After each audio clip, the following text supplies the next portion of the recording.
You got to unmute yourself. Hello, There you go. I can hear you. what's good, brother Josh? Nothing, man. What's going on with you, cousin? I'm doing good. Amazing class today. I had a Praise God. couple of questions. Okay. My first one is I was wondering if it's like a sin to like travel on the Sabbath. Like for example, Mm-hmm. earlier today I was like my house is by like a field area that leads to like a school, like, and I was walking down the field to go like get on the swing, to just play on the swing. Not really like trying to like work out or nothing, but I was just walking. It was hot. I was sweating. It was a little bit of a longer walk. Mm-hmm.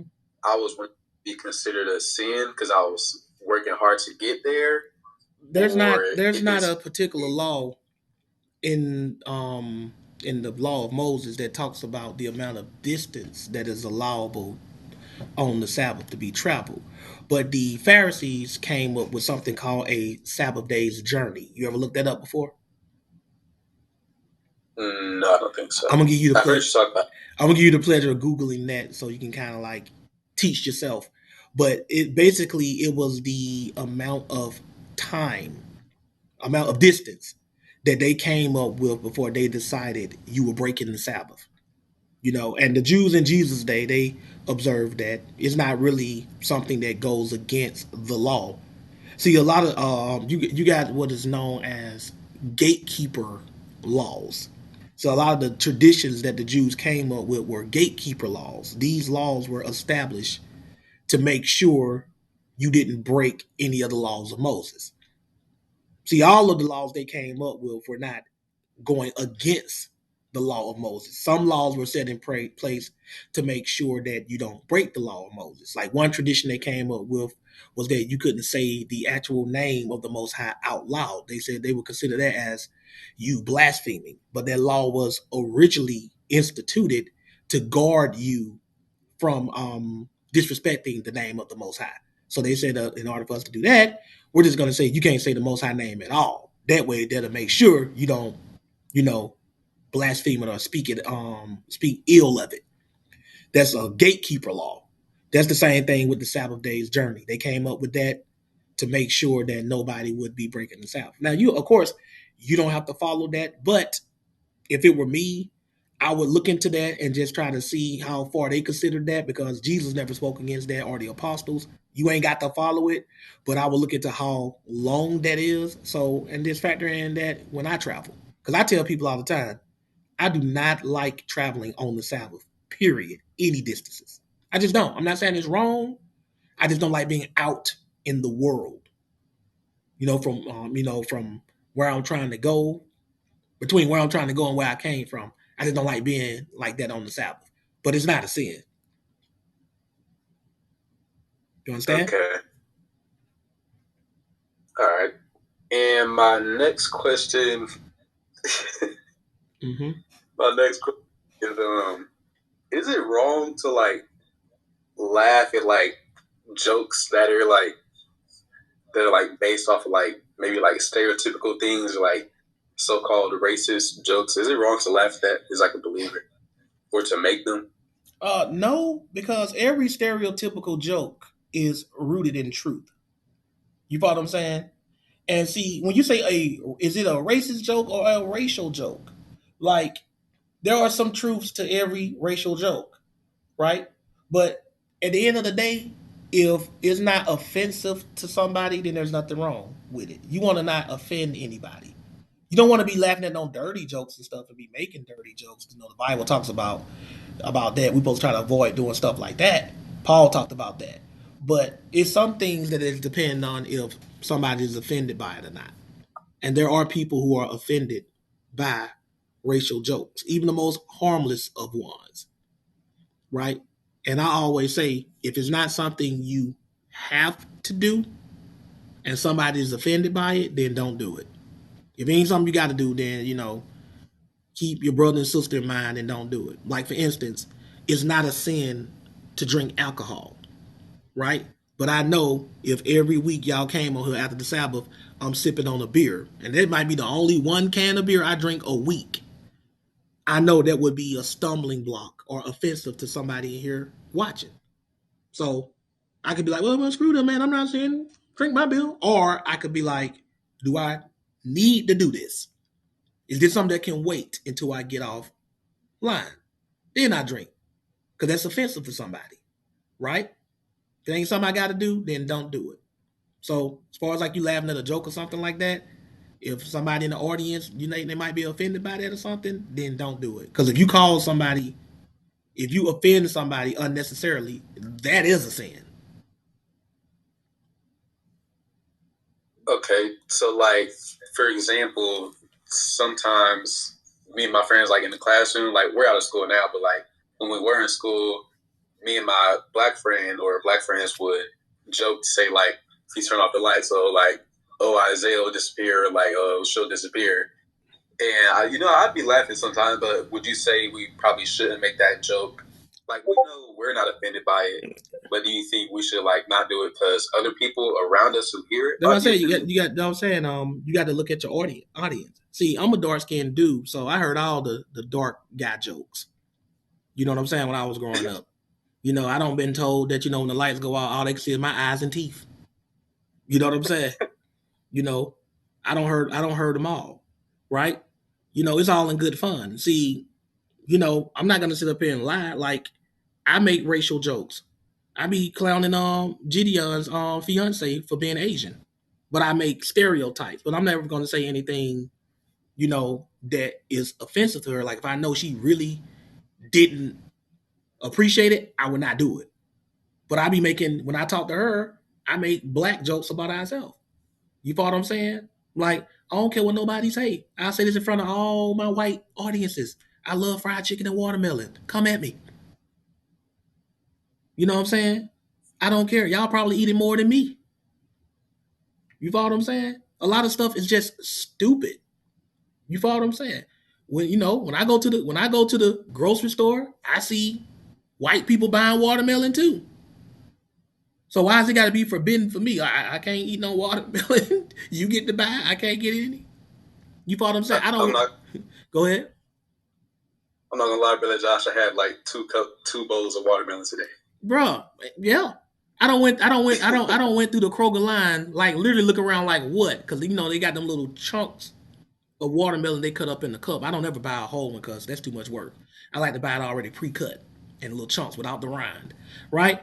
I don't literally went through the line in Kroger at the checkout line with a big old bowl, plastic bowl of the watermelon, then drove right next door to Popeyes, right, and got some fried chicken. Come at me. Because all the thing I'm gonna ask you is that do you eat watermelon? If you be like, yeah, do you eat fried chicken? Yeah. So who's really being racist? I don't even see that as racist. I see that as like you trying to make me feel bad for enjoying fried chicken and watermelon. I gotta have a guilt complex about that. You follow what I'm saying? Y'all eat it too, right?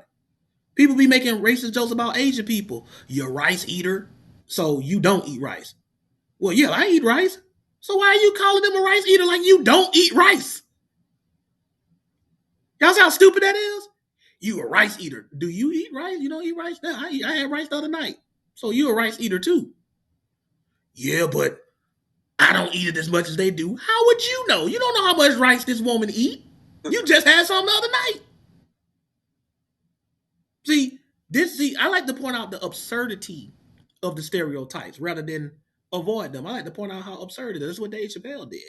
He pointed out how absurd it is. It's just stupidity. Like everybody who every time you say something, they be like pause and they try to put that on you. No, you thinking gay. I wasn't thinking gay. You follow what I'm saying? They try to put that on you. No, that's in your mind. Like dude come up in here, man, I beat you down, John. Man, you think you just so hard. Pause. What I say? You think you so hard. Yeah, I wasn't talking about his genitals. I was talking about his attitude. He think he tough. You saying pause. Why you pausing me? No, what you're pausing is when you heard me say the word hard, you thought of another man's erected penis. You did that. See, that's how I flip stuff back on people. Tell the truth. Ain't that what somebody doing if you just saying something in general and your mind ain't there and they be like, pause. Who made it gay? You or them? Keep it a buck. Don't be saying pause to me. I'm saying don't be putting your gay fantasies on me. I love when people say pause to me, and I know I ain't talking about nothing gay. I'm like, no, that's your mind, dude. Or other people be talking and they all got to say pause, no homo. Like, dude, when I was growing up, the person who went around the most claiming they weren't gay, like they had to let everybody know, I'm not gay, I'm not gay, I'm not gay. That usually be the main person in the closet. Yes or no? Isaiah, Dre, tell the truth. The main person denying it. They want everybody to know, I ain't gay, I'm not gay. Don't they usually be the main person? They be the main person. Yeah, the most right? homophobic ones. Right? So let me ask you a question. If the person who's talking and every time they say something, they're like, no homo, who's thinking gay?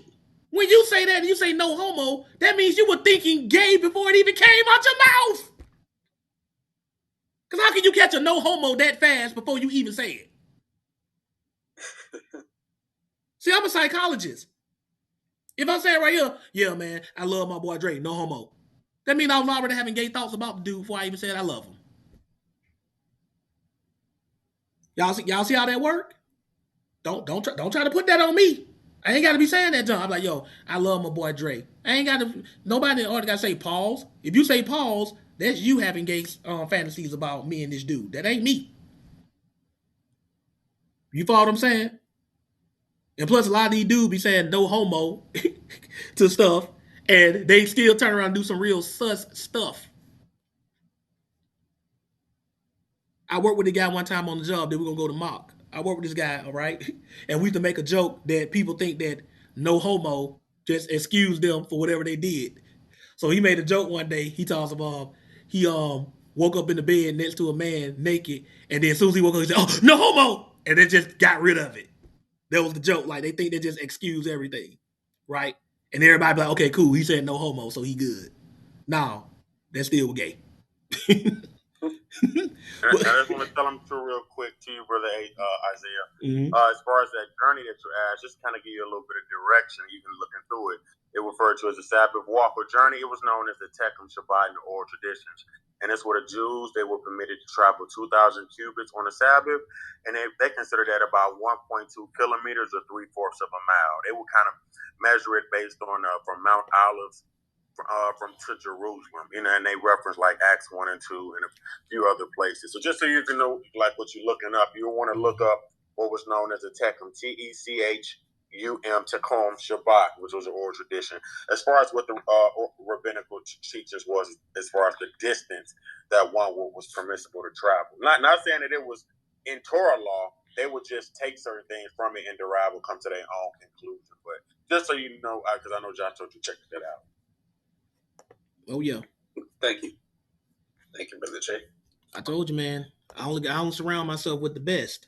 I don't need no blind sheep and no yes men or yes women. I only surround myself with the best. That's his research. He didn't learn that specific breakdown from me. Y'all gonna see. Surround yourself only with people who can better you, not people you want to be better than. That's what you got to do. But MOC, mock. Brother Josh, brother. Oh yeah, AC, what's up? Oh yeah. You got something else you want to add, Isaiah? Yeah. Another question. Go ahead. Okay. I was thinking, like, do our grandparents, since they're like the mothers of like our mother or like fathers of our father, do they hold like a similar rank as our own fathers and mothers do? Or should we like hold them at a higher rank than any other elder because of who they are? Well, the Bible says that we're supposed to hold the elders in the highest esteem, even if they're not even related to you. So, yes, like in every ancient culture, the grandparents always had more rank than the parents. But we're not talking about no situation where your parents tell you to do one thing and your grandparents tell you to do another, are we? We ain't talking about nothing like that, are we? That's what I'm talking about, yeah. Now, the book says you're supposed to honor your father and your mother, right? It doesn't say anything about elevating anybody above them except for the Most High, right? But if they were honoring their father and mother, then I don't see any reason why they would be in conflict. But you're supposed to honor your father and your mother as as your authority before anybody else other than the Most High, even before your grandparents. I don't see anything in there where you just disregard your parents and go to your grandparents. You follow what I'm saying? Now, of course, if you're a grown man, then you side with whoever is, agreeing with the Bible. That's what you do. Okay. All right, brother John. Thank you for answering my question, man. No problem. Ask air conditioner. All right. See. Peace. Mock. What do you got? MOC. Mock.